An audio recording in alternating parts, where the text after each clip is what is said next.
नमस्कार। तर आजची आपली MPSC ट्रिक आहे कृष्णा नदी काठावरील शहरे ट्रिक।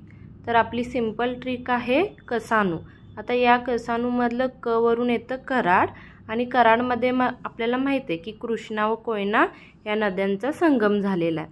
त्यानंतर सा वरून येतं सांगली आणि नृ वरून येतं नृसिंहवाडी जिथे कृष्णा व पंचगंगा नद्यांचा संगम झालेला आहे। तर यामध्ये तुम्हाला बरेच क्वेश्चन तयार होऊ शकतात की कृष्णा नदी काठावरील शहरे, तर कराड, सांगली, नृसिंहवाडी आणि असं पण विचारलं जाऊ शकतं की कराड येथे कोणत्या दोन नद्यांचा संगम झालाय, तर तो आहे कृष्णा व कोयना आणि नृसिंहवाडी येथे कृष्णा व पंचगंगा।